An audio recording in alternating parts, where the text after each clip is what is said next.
Vous écoutez le balado Connecté. Un balado qui va démystifier les saines relations à l'ère des réseaux sociaux chez les 12 à 17 ans. Ensemble, on va s'outiller à interagir avec les ados à l'ère du numérique. Ensemble, on va se connecter à la réalité des jeunes et des intervenants et intervenantes jeunesse. Mon nom est Caroline Coiré, intervenante psychosociale, et aujourd'hui, je reçois Vicky Bois. Salut Vicky! Allô Caro! Je suis vraiment contente de te recevoir. D'abord, de recevoir une collaboratrice en or, une amie aussi, Vicky Bois, psychoéducatrice, propriétaire de la clinique SOS Changement et aussi superviseur clinique pour l'Ordre des psychoéducateurs et psychoéducatrices du Québec. Yes. Donc, une merveilleuse expertise pour parler avec nous aujourd'hui de conflits, intimidation, gestion de conflits, dans la vie comme sur les réseaux sociaux. Donc, merci d'être là au nom du regroupement des maisons des jeunes du Québec. Merci à toi, Caroline, pour l'invitation. Je me sens vraiment enthousiaste de pouvoir contribuer avec toi à trouver des solutions justement pour l'intimidation et la cyber-intimidation. Donc, pour toi-même, accompagner beaucoup d'intervenants jeunesse. Donc, tu me disais hors d'onde avant qu'on se préparait en fait, que les conflits, l'intimidation, c'est encore bien plus présent qu'on le pense. Donc, qu'aurais-tu à me dire là-dessus? Ben, j'avais envie de commencer avec quelques statistiques. On le sait, 95% des jeunes ont un appareil cellulaire ou électronique. Donc, on le sait, l'ère des médias sociaux, c'est vraiment présent au quotidien. Avant, quand on était plus jeune dans l'intimidation, souvent on voyait ça dans les écoles, mais il n'y avait pas l'aspect exponentiel des réseaux sociaux. Actuellement, quand on parle de cyber-intimidation, on le sait, c'est souvent des paroles, des gestes, des comportements des jeunes qui vont venir nuire à la réputation d'un autre jeune, qui vont causer du tort au niveau de la santé mentale. Puis c'est vraiment le volet qui va être répétitif qu'on va venir dire par la suite qu'on fait face à de la cyber-intimidation. C'est quand ça continue de persister. Puis le problème avec les réseaux sociaux, c'est que c'est exponentiel. On n'a pas de contrôle sur ce qui est mis.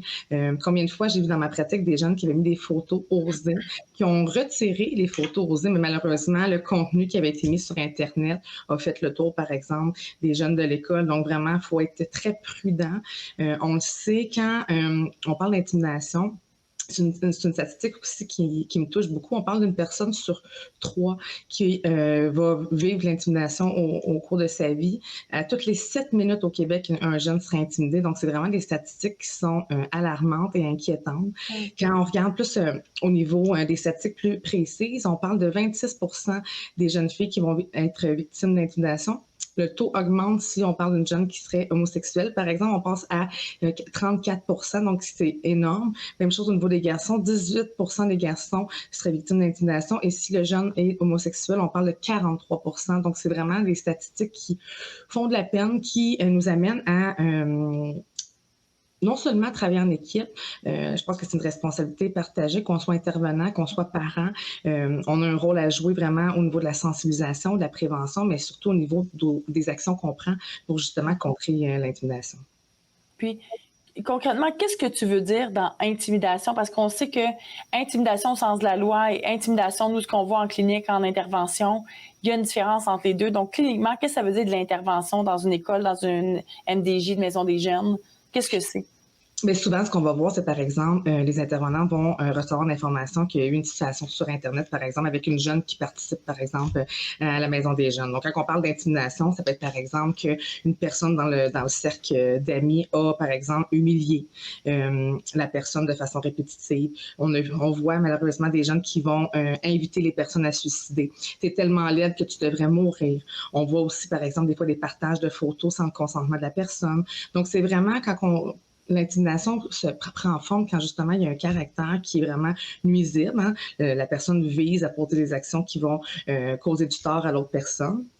Puis c'est ça, il faut faire attention parce que souvent, le mot intimidation, il y a le dos large. Dès qu'il y a un conflit, des fois, on va parler d'intimidation, mais je pense qu'il faut distinguer un conflit entre amis, par exemple, qui n'a pas nécessairement de répercussions, puis qui n'a pas nécessairement de notion de préjudice. Ça peut faire de la peine d'avoir une chicane avec son ami, mais la différence, quand on parle de cyber-intimidation, par exemple, c'est vraiment ce qui va être exposé sur les réseaux sociaux, les fameux témoins. Aussi, est-ce qu'il y a un effet d'entraînement? Donc, par exemple, est-ce que la personne se fait exclure de son groupe d'amis parce que justement, il y a de la propagation ou une atteinte à la réputation? Donc, c'est vraiment là qu'on va voir de la cyber-intimidation. Puis, ce qu'il faut garder en tête, c'est vraiment le caractère qui va être répétitif. Donc, ça se peut qu'une année, il y a une chicane qui se passe avec des amis.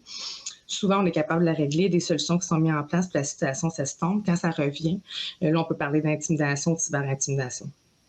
OK. Puis, je présume qu'il y a de l'intervention à faire autant auprès de la personne qui se fait intimider ou qui reçoit les agressions que de l'agresseur en tant que tel.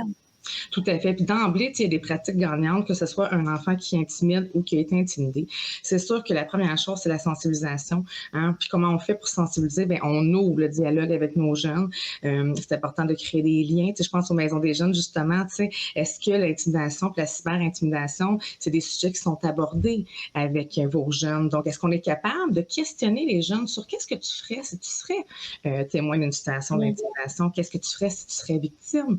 Parce qu'on le sait, hein, tantôt, je vous parlais d'une statistique, 95% des jeunes ont un appareil électronique et je vous dirais, cultivent ou utilisent des plateformes comme TikTok, Facebook, Instagram. Il y a seulement 8%, puis ça, c'est vraiment important de garder cette statistique-là en tête, 8% des jeunes vont en parler. Donc, c'est vraiment notre travail comme intervenant ou comme parent d'amener nos jeunes à nous parler, donc ouvrir le dialogue. On peut, par exemple, faire des activités où on travaille des mises en situation. Donc, d'amener les jeunes à réfléchir à c'est quoi notre rôle, nous, comme jeunes, quand on voit une situation d'intimidation. Puis, c'est quoi aussi notre responsabilité si, par exemple, on est témoin et quand on parle d'une personne qui serait victime, bien évidemment, c'est de travailler l'estime de soi, de jamais rester seul avec ces inquiétudes-là, ces défis-là, puis ces blessures-là, parce que souvent, les gens ont l'impression que si on parle, ça va être pire. Ça, c'est quelque chose qu'on entend beaucoup. J'imagine, toi aussi, Caroline, dans ta pratique, là, si j'en parle, ça va être pire. C'est faux.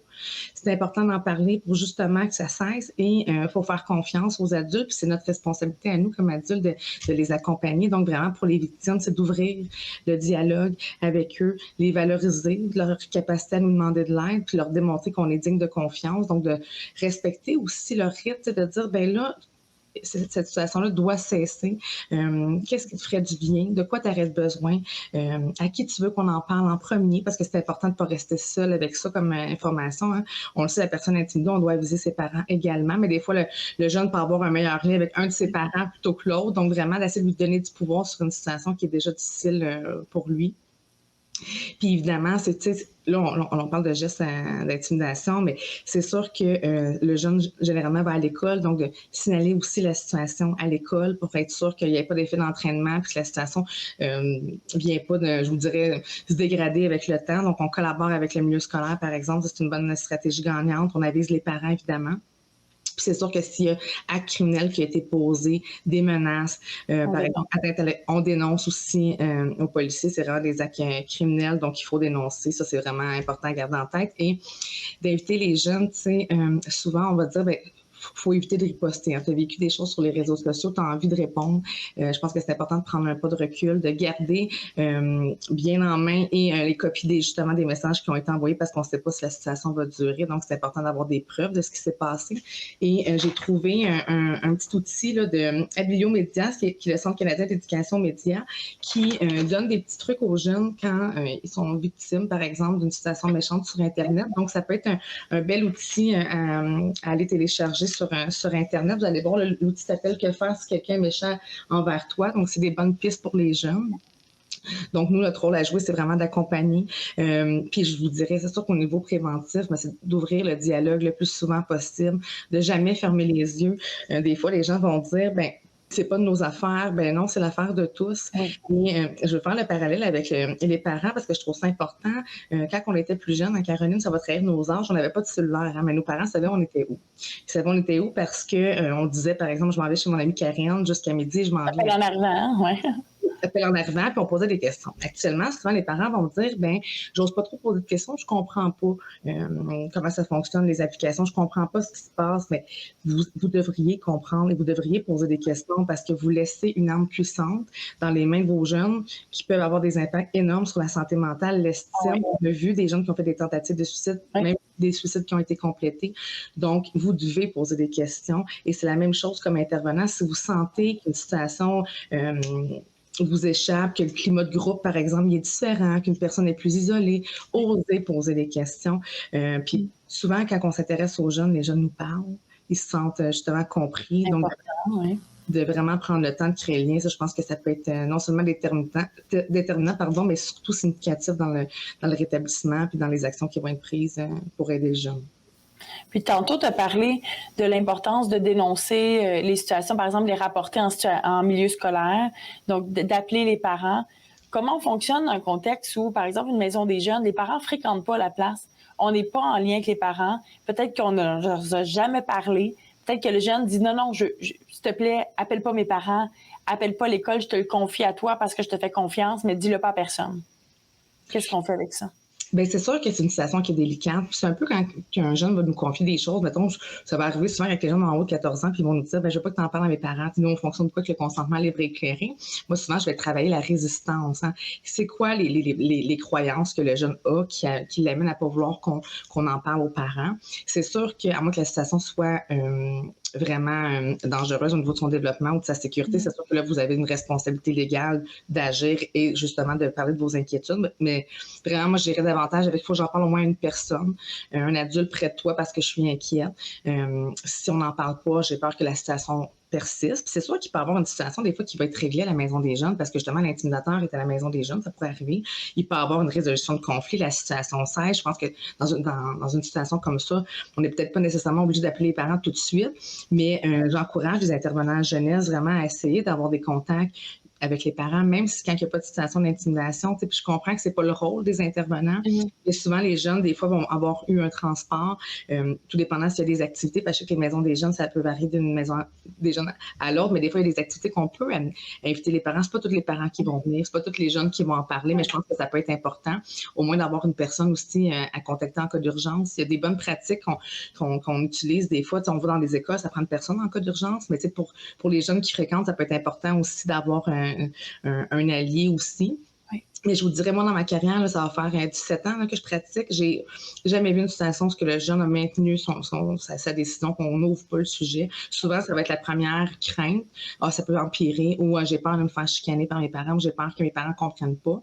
Mais je vous dirais à 100% de mes suivis, on a fini par réussir à ouvrir le dialogue. Des fois, c'est pas nécessairement avec le parent, mais ça peut être avec l'école. Puis après ça, l'école, eux, vont transmettre l'information aussi aux parents. Ils vont agir aussi en ce sens-là. Donc, ça prend au moins une autre personne. Vous ne pouvez pas porter ça sur vos épaules, surtout s'il y a un caractère répétitif puis qu'il y a vraiment une notion de préjudice. Faut s'allier avec les acteurs qui gravitent autour du jeune.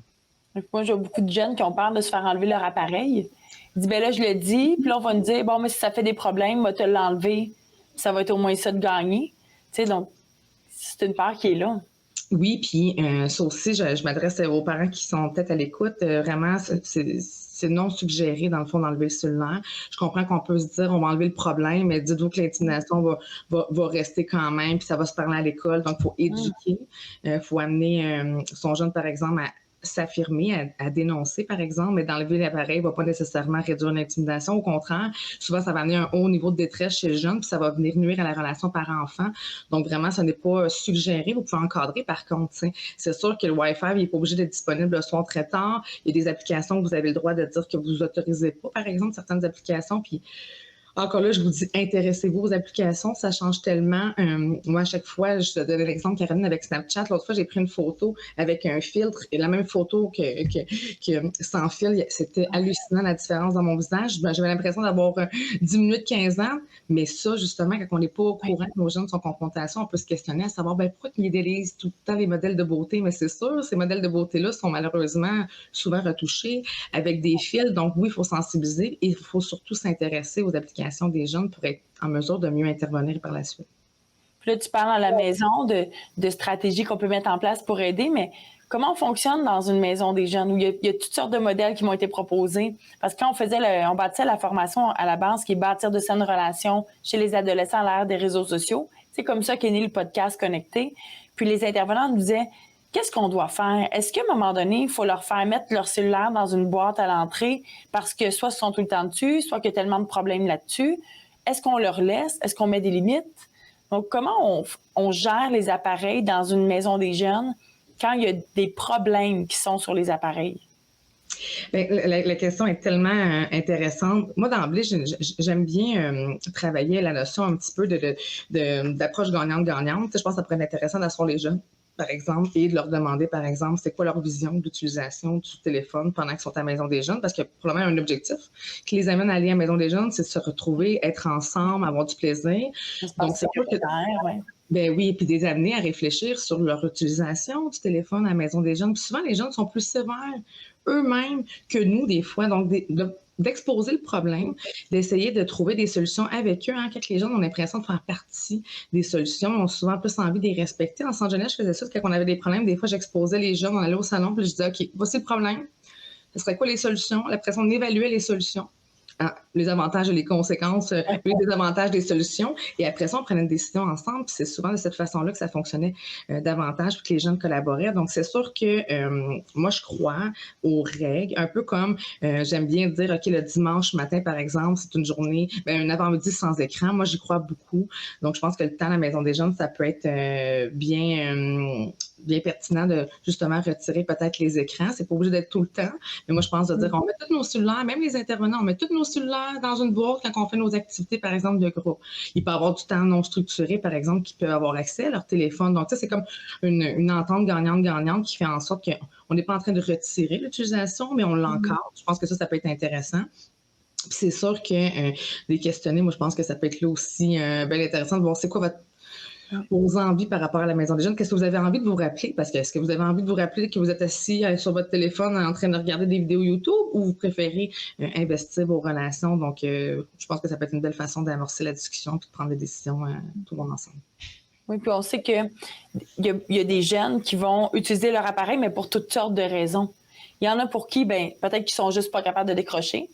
Il y en a pour qui sont tellement anxieux de rentrer en contact avec les autres que ça permet comme une genre de protection je suis sur mon cell, donc je peux évaluer ce qui se passe sans trop m'impliquer. Donc, il y a comme toutes sortes de raisons. Donc, comment faire mettons qu'on dit pour une activité de groupe, on choisit de mettre dans la boîte, le jeune qui manque d'habileté sociale, qui n'a aucune idée comment rentrer en contact, est-ce que ça fait augmenter son anxiété, faire, moi, tant pis d'abord, je viens pas. Tu sais, s'il n'y a plus l'aspect sécurité, là, qui est son appareil, ce que ça lui permet. C'est pertinent ce que tu dis, évidemment, Caroline. Puis tout est une question d'exposition progressive. Tu sais, je pense que quand on met des nouvelles règles comme ça prend des étapes, il faut planifier. Hein, puis il faut qu'il y ait un malaise qui soit porté par les jeunes, puis un but commun. Hein. Fait que ça, c'est vraiment d'avoir du fun. Puis on est tanné d'être toujours sur nos téléphones, par exemple, mais il faut essayer de voir. C'est ça que tu appelles le malaise. Oui, c'est ça. Okay. Le malaise, oui. Puis la formule du changement, c'est malaise plus espoir égale changement. Il faut que les jeunes vivent un malaise si on veut qu'ils s'impliquent puis qu'ils aient envie de changer, surtout sur leur demande de mettre leur cellulaire à un endroit. Il faut qu'ils soient volontaires. Puis après ça, c'est de voir, il y en a-tu parmi vous qui voient cette nouvelle règle-là comme étant plus difficile. Puis si vous allez connaître vos jeunes, puis effectivement, je pense qu'un jeune qui est souvent sur son téléphone, de voir avec lui comment tu te vois sans ton téléphone, mais tu sais, on le sait, les jeunes ne sont pas supposés avoir leur téléphone dans leur classe, puis souvent ils l'ont quand même, mais ils ont déjà des expériences de vie où ils n'ont pas le droit de leur cellulaire.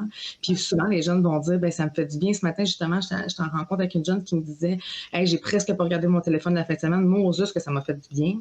Donc, c'est sûr que il y a là une place pour des beaux apprentissages, mais je pense qu'effectivement, avant de mettre des grosses règles strictes qui vont faire en sorte que les jeunes vont réagir, je pense que ça peut être important de vraiment juste ouvrir le dialogue. Puis, tu sais, tantôt, je parlais de travailler l'empathie et les habiletés sociales, mais c'est important de faire des mises en situation, de trouver des activités qui vont permettre justement de créer des liens. Tu sais, si on veut que les jeunes socialisent ensemble, il faut qu'ils soient capables d'avoir des liens. Tu sais, je pense à l'activité du pot de bonheur, mettre des petites choses qui leur font du bien, apprendre à se connaître. Tu sais, on n'est pas obligé juste de parler d'intimidation, mais je pense que plus on crée des activités qui vont mobiliser les jeunes, plus les liens vont être forts, plus ça va être facile de mettre des règles par la suite au niveau de la gestion des écrans, par exemple. Et puis, de toute façon, tout ce qui est conflit, dans gestion de conflit ou gestion de situations d'intimidation, on revient quand même à la base de faut travailler les habiletés sociales avec nos jeunes, il faut travailler les stratégies de résolution de problèmes. Puis c'est malheureusement souvent ça qui conduit à des mauvais choix, à des conflits qui dégénèrent. Ils n'ont pas de solution, ils ne savent pas comment le gérer. On a discuté à gérer leurs émotions, les émotions qui sont difficiles qui viennent avec ça. Donc, effectivement, la gestion de conflits part aussi par créer du lien, créer de la socialisation, faire des enseignements. Mais là, je reviens à ton mot malaise. Tout à coup que le malaise il est porté par les intervenants puis pas par les jeunes. Bien, ça se peut. Ça se peut, puis tu sais, tout dépendant, parce que je regarde les maisons des jeunes dans les Laurentides, tu sais, tout dépendant comment, c'est quoi les règles. Tu sais, je pense que À partir du moment où c'est juste les intervenants, mettons, qui sont dérangés par le cellulaire, je pense qu'il faut l'ouvrir aussi. Qu'est-ce qui vous dérange? Tu sais, puis, je pense qu'il y a aussi comme intervenant de se questionner à savoir, tu sais, est-ce que c'est le cellulaire qui nous dérange ou le manque de relation entre les gens? Est-ce que c'est le manque d'engagement? Tu sais, on a préparé des activités, puis là, finalement, les jeunes sont toujours sur leur cellulaire. Fait que, tu sais, moi, j'aime bien ramener les valeurs. Tu sais, c'est quoi nos valeurs dans la maison des jeunes? Mettons qu'une valeur, c'est par exemple le respect. Ben ça se peut que si, par exemple, on est en train de faire une activité cuisine, puis que les gens sont sur leur téléphone, mais plutôt que de dire, moi, ça me dérange comme intervenante, c'est plus de dire, ici, à la Maison des jeunes, le respect, c'est important. Quand on fait une activité dirigée, par exemple, comme la cuisine, ben c'est important qu'on range les appareils. Donc, par exemple, si la règle est clarifiée, c'est plus facile dans ce temps-là. Je serais surprise de voir des jeunes, parce que, tu sais, les jeunes, quand ils vont à la Maison des jeunes, si ce serait juste pour être sur leur écran, ils resteraient à la maison. Fait que je pense que beau point. il y a beaucoup d'évitement, moi, je pense, qui se fait. Comme tu disais tantôt, un jeune qui souffrirait d'anxiété sociale peut faire de l'évitement. Un jeune qui a des habiletés sociales plus pauvres, où il y a un conflit qui vient de se passer, puis j'ai de la misère à y faire face, je préfère faire semblant que je suis en train de regarder des vidéos YouTube. Mais justement, si on intervient dans ce sens-là, moi, je pense que c'est là que ça peut être très aidant pour outiller nos jeunes, les aider à développer leurs habiletés. Puis c'est surtout aussi de se dire, ben quand tu viens ici, rappelle-toi pourquoi tu viens, tu sais. Puis tu disais tantôt, c'est avoir souvent un espace sécuritaire, mais c'est surtout pour créer des liens. Créer des liens sur un téléphone, c'est plus difficile, tu sais. Donc, je pense que ça peut être une belle exercice à faire aussi. Vraiment. Donc, ramener du sens, finalement, à pourquoi ils font les choses. Puis, je trouve que ça punch quand tu dis, s'ils voulaient rester sur leur téléphone tout seul, ils resteraient chez eux. Ils viendraient pas se mettre dans un groupe sur leur téléphone au risque de se faire dire que ferme ton téléphone. Mm-hmm. Donc, ils choisissent ce risque-là. Puis, vas-y, Camille. Vas-y. Non, vas-y. Ben, j'aime souvent aussi, surtout avec les gens et les intervenants dans les maisons de jeunes, tu sais, ils n'ont pas toujours le même pouvoir, on va dire pouvoir, mais le même type d'encadrement. Relation de traiteur, oui.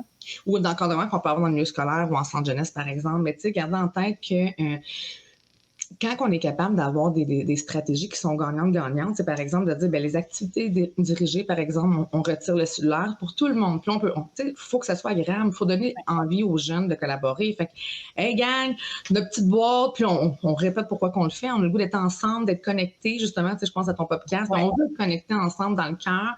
C'est notre moyen qu'on se prend pour éviter d'être sur nos écrans, mais c'est important qu'ils aient accès quand même à leur téléphone aussi. Fait que c'est de se dire, ben, tu sais, on coupe la poire en deux, on fait un compromis. Donc, activité dirigée, puis temps non structuré, tu peux avoir ton téléphone, tu sais, parce que ça fait partie de leur vie. Fait que c'est pas de leur retirer leur téléphone, c'est de dire, on va juste l'encadrer, puis c'est bien rare que les jeunes vont réagir quand les règles font du sens, puis quand ils sont bien expliquées. Oui, c'est ça. Puis de toute façon, ça, c'est mon avis personnel sur ce que je vois en clinique depuis 15 ans, c'est quand on enlever l'appareil qui crée le problème, ne règle pas le problème. Ben non.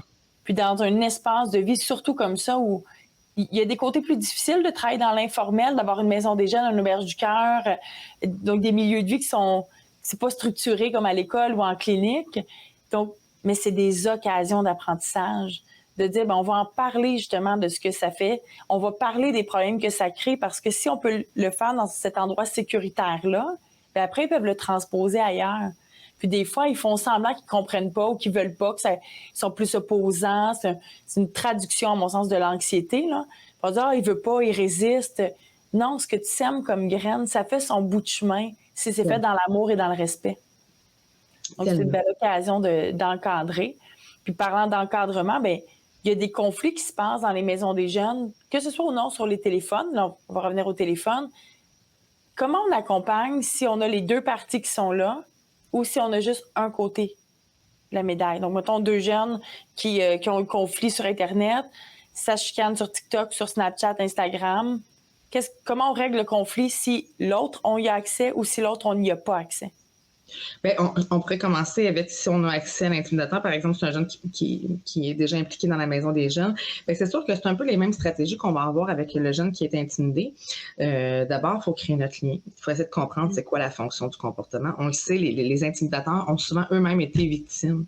Donc, c'est souvent des jeunes qui ont des santé mentales fragilisées, qui ont des habiletés sociales très pauvres et qui sont pas nécessairement bien avec ce qu'ils font, mais c'est comme si, des fois, par impulsivité, par effet d'entraînement pour avoir de l'air cool, hein, parce qu'il y en a des gens qui ont une faible estime d'eux et qui préfèrent rabaisser parce que justement, ils se sentent supérieurs quand ils font ça. Donc, vraiment, essayer de comprendre qu'est-ce qui s'est passé.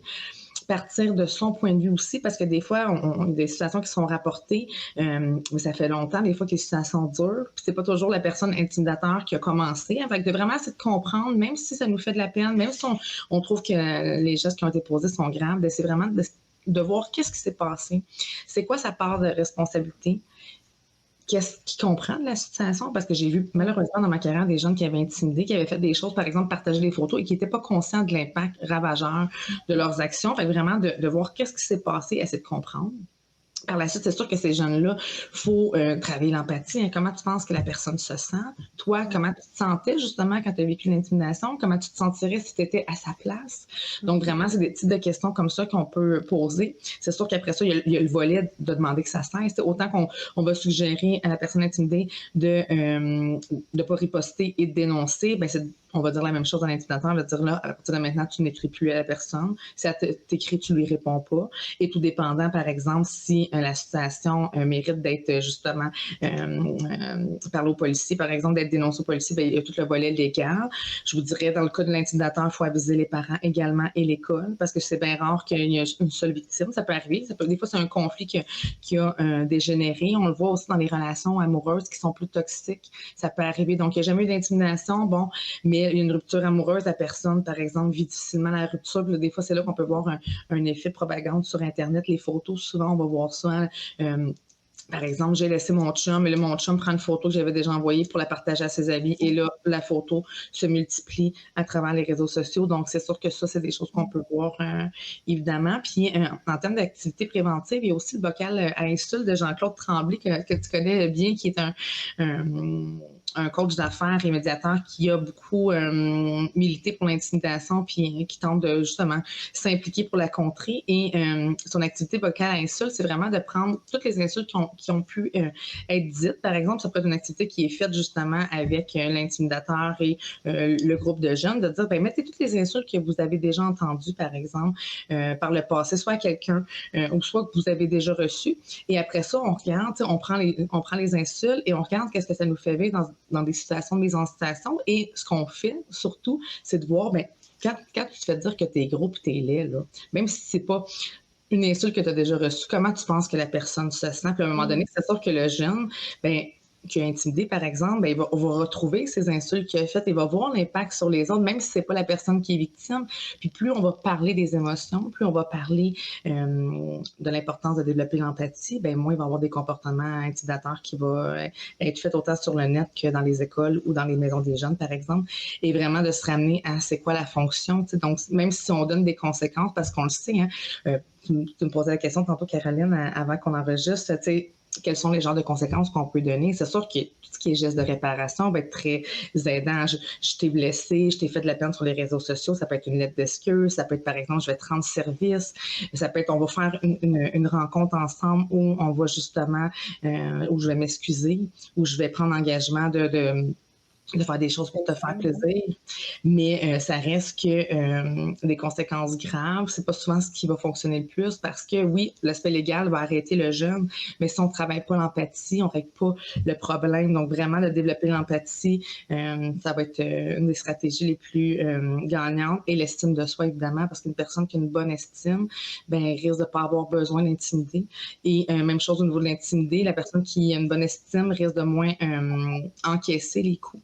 Comme certains vont le faire, parce que des fois, ça prend plusieurs fois avant que la personne dénonce. Donc, des fois, ça a eu un gros impact sur l'estime de soi de la personne. Donc, il faut dénoncer rapidement, travailler l'estime, l'empathie, évidemment. Donc, vraiment un beau volet d'accompagnement, de respect, que ce soit d'un bord ou de l'autre, intimidateur, victime. Il y a du travail à faire auprès des deux. Puis, si on revient à conséquences, parce que c'est une question qui m'a été posée par des intervenants de Maison des jeunes. À quel moment on décide qu'un jeune n'a plus le droit de venir à la Maison des jeunes parce qu'il vit des conflits avec l'autre? Ça veut dire qu'à un moment donné où l'intimidateur, on dit « Toi, je peux plus t'accompagner si je te bloque, tu sais que tu n'as plus le droit de venir. » Donc, où la ligne? C'est sûr que la question est bonne, puis je suis mal à l'aise de répondre. Tu sais, ça dépend du contexte. Tu sais, je dirais, je pense qu'il faut regarder les critères. Tu sais, c'est quoi l'intensité? Tu sais, y a-t-il des mesures qui ont été prises avant et qui n'ont pas été respectées? Parce que faut y aller par étapes. Hein. Tu sais, par exemple, il y a un conflit. On va reprendre l'exemple. Bon, l'intimidateur et l'intimidé sont les deux présents à la maison des jeunes.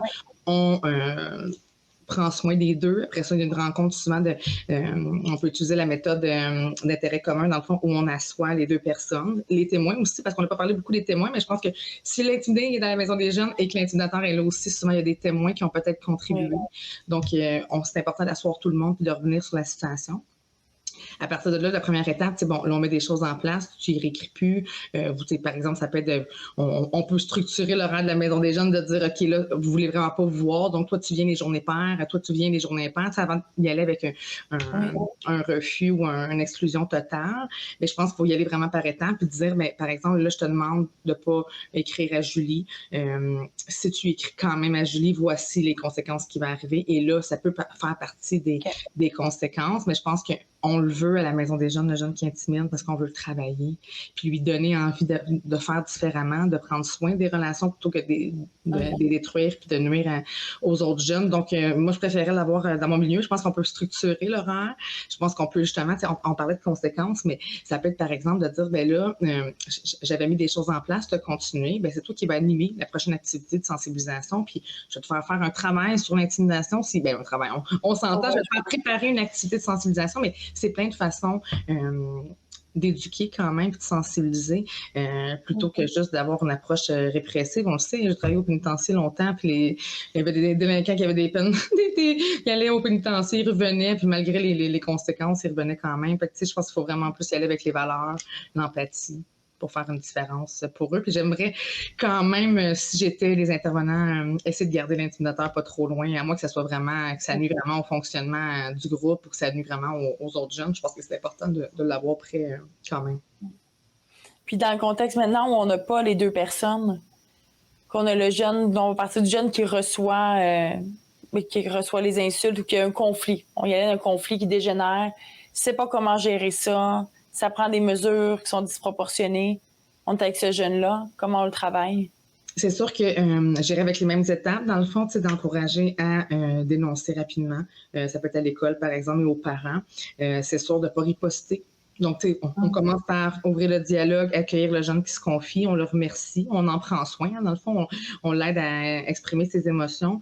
Mais c'est sûr que, comme je disais au début du podcast, il ne faut pas rester seul avec ça. Même si le jeune vous dit « Ah, je veux pas que tu en parles », de dire « Ben moi, je suis inquiet ». Imagine, puis souvent, les jeunes vont dire « Ben, je suis sûre que ça va finir par arrêter », mais imagine que ça n'arrête pas. Combien de temps tu es prêt à endurer ça? Puis d'y aller vraiment avec là, tu me parles que la situation pourrait s'améliorer, mais on revient avec le fait qu'on n'a pas de contrôle sur les réseaux sociaux, c'est exponentiel. Donc, ta douleur que tu as maintenant, puis la tienne, imagine qu'on fait x4 d'ici la prochaine semaine. Il faut vraiment amener une façon de voir aux jeunes que là, c'est non seulement grave ce que tu as vécu, puis il faut être conséquent aussi. Si c'est grave ce que tu as vécu, mais qu'on fait rien avec ça, on n'est pas en train de donner un sens puis d'agir. Puis si on veut que ça arrête, bien, ça prend des actions. Fait que dans les actions, c'est là qu'on peut redonner du contrôle, de dire, ben écoute, moi, je dois en parler au moins à un adulte de ton choix. Donc après ça, c'est de voir, ben est-ce que tu veux j'en parle à maman, à papa, à ta marraine, et faut s'allier avec l'école. Parce que c'est bien rare, le jeune qui vit des choses difficiles à la maison des jeunes, ben il va à l'école le lendemain.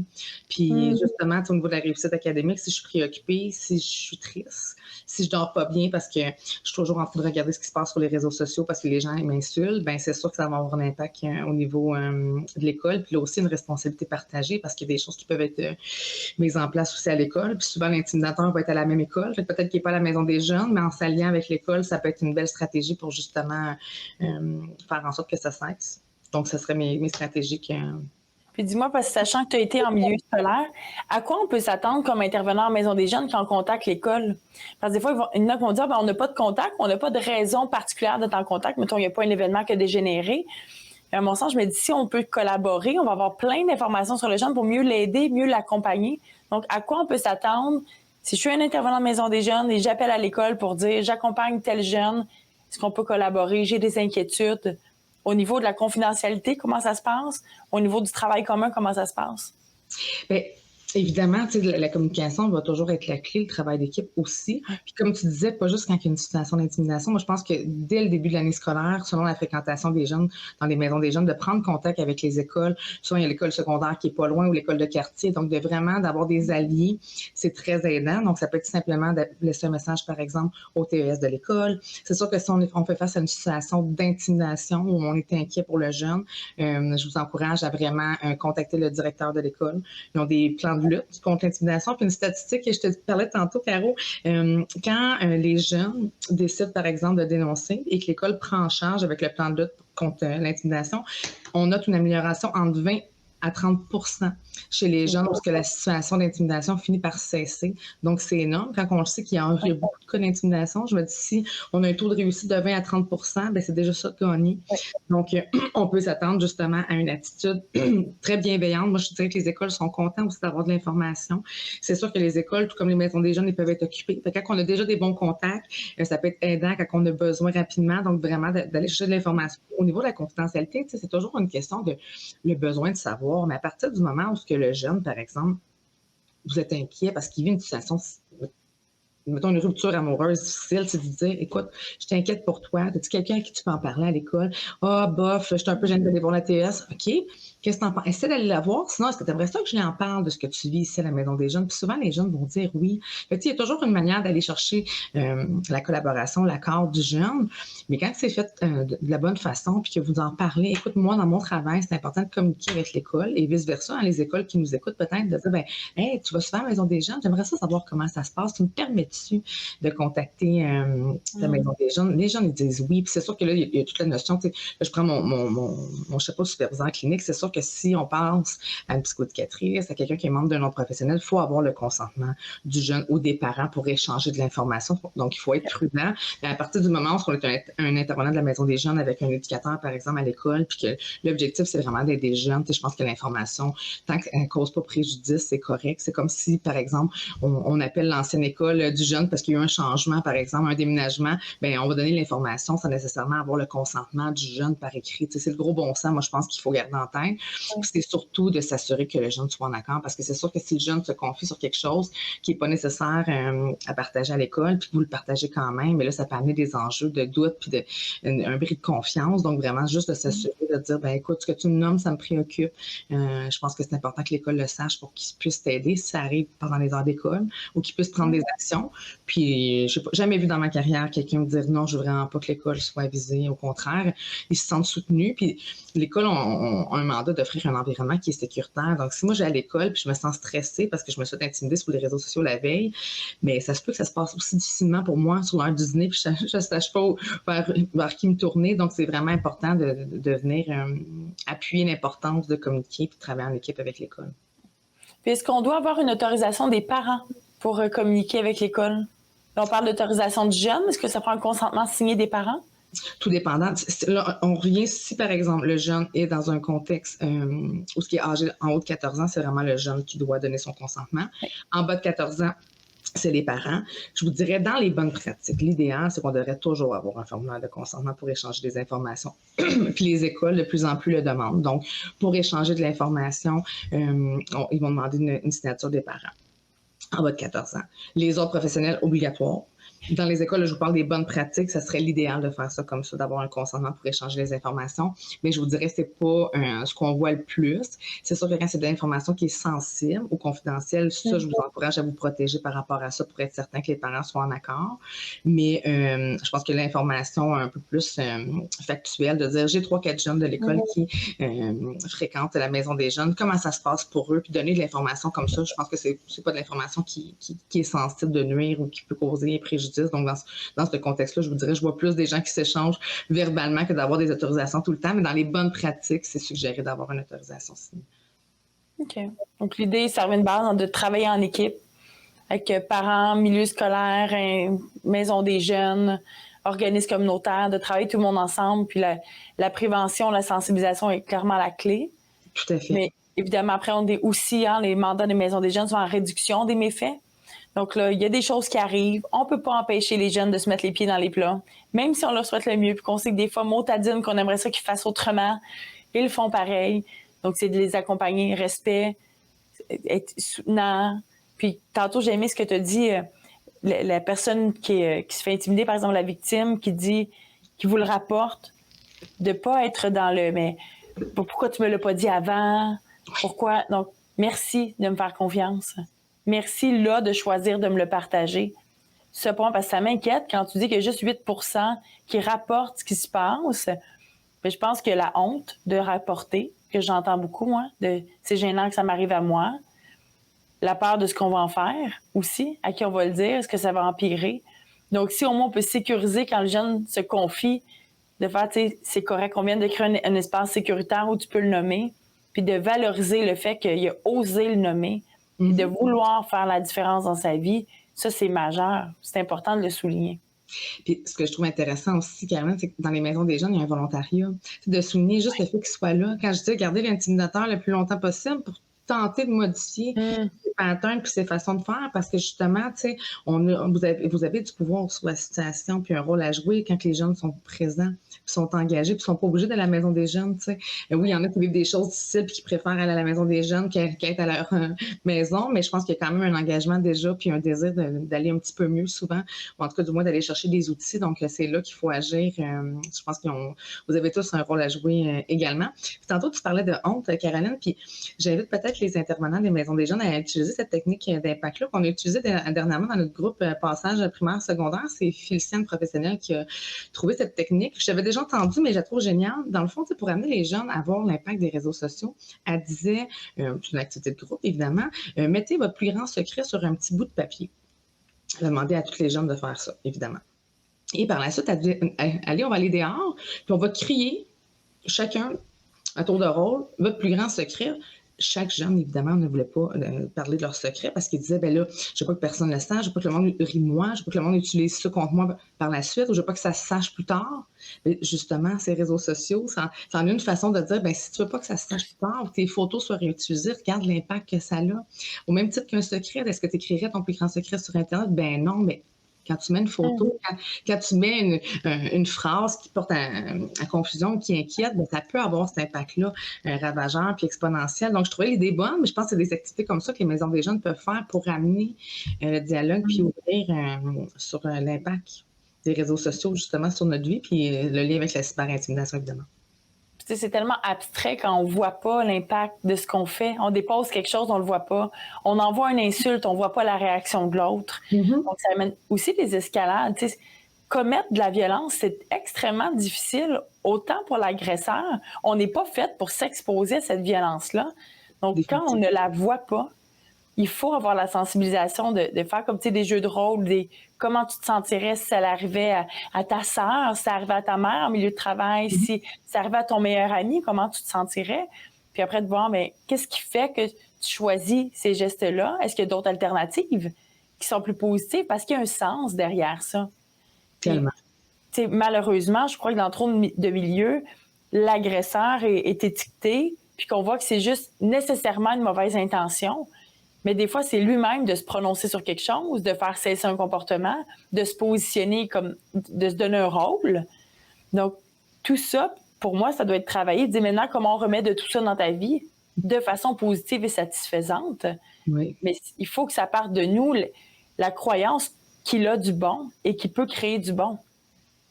Tout à fait. Ça, donc, de ne pas perdre de vue. On met beaucoup d'initiatives auprès des gens intimidés, des victimes. Je pense qu'il y en a tout autant à mettre aussi sur les agresseurs.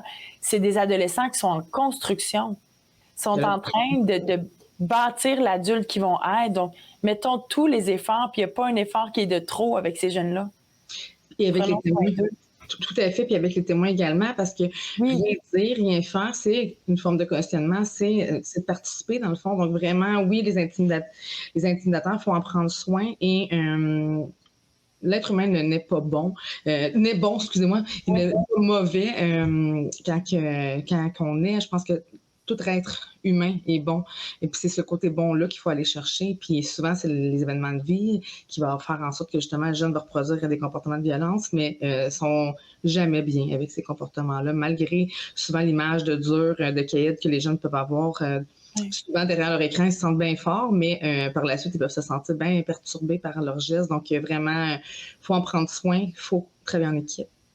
Ça, je pense que c'est un message qu'il faut garder en tête. Puis, parce que c'est une responsabilité partagée, hein, autant comme parents, comme frères, sœurs, comme milieu scolaire. Je pense qu'il faut agir et dénoncer rapidement pour éviter justement que les situations prennent de l'ampleur.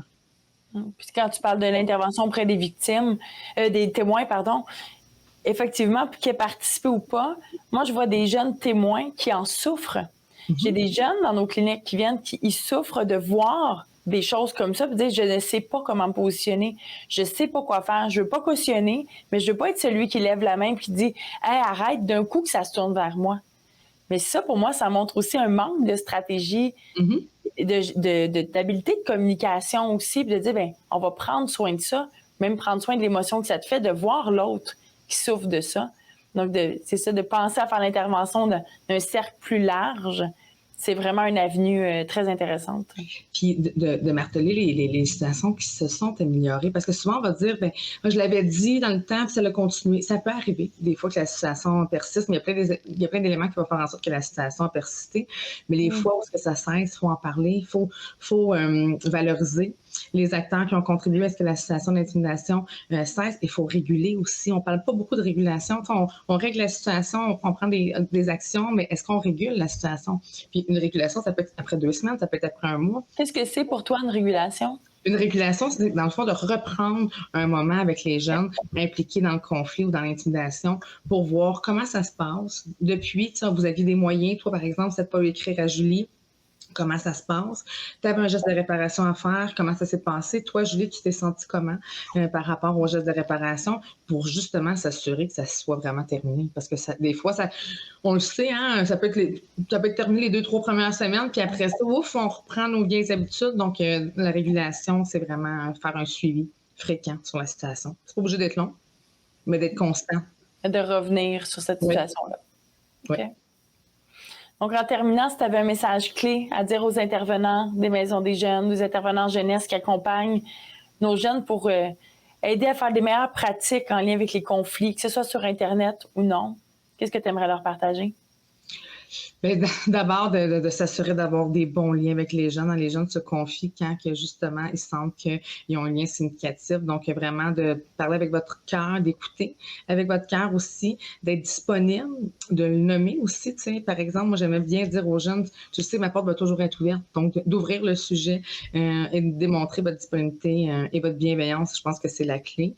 Et si on veut justement que les jeunes se confient par rapport à l'intimidation, bien, il faut en parler. Il faut que ça soit un sujet que les jeunes perçoivent que c'est important pour vous. Donc, tu sais, ça peut être par des affiches, ça peut être d'avoir des activités structurées, de dire, ben nous, on veut travailler justement la résolution de problèmes, on veut utiliser le pot du bonheur, on veut travailler la résolution des conflits, mais il faut que ce soit un discours et des valeurs que vous partagez régulièrement pour qu'ils sentent qu'ils peuvent se tourner vers vous.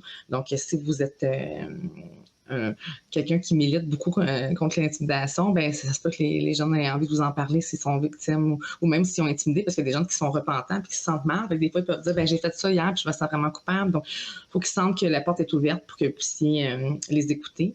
Mais le reste, je dirais d'être ce que vous faites déjà. Hein, j'imagine que c'est une mission de vie, être en relation d'aide. Donc, vous êtes sûrement pas sûrement, je suis convaincue que vous êtes des intervenants de cœur, mais vraiment juste d'ajouter de la disponibilité et surtout un discours qui démontre que c'est assez, qu'il faut dire non à l'intimidation. Donc, de cette façon-là, je pense que les jeunes vont se confier. Merci, Vicky, pour tes connaissances, ton partage, puis tout l'amour que tu mets dans tes interventions. C'est un plaisir d'être avec toi. Merci à toi pour la belle invitation et en espérant que ces conseils vous seront utiles. Merci à vous. Merci, Vicky. Salut. Vous venez d'écouter Connecté. Ce balado a été créé dans le cadre du projet Alterado, présenté par le Regroupement des Maisons des Jeunes du Québec et financé par le Secrétariat à la jeunesse. Connectés ensemble pour des liens solides.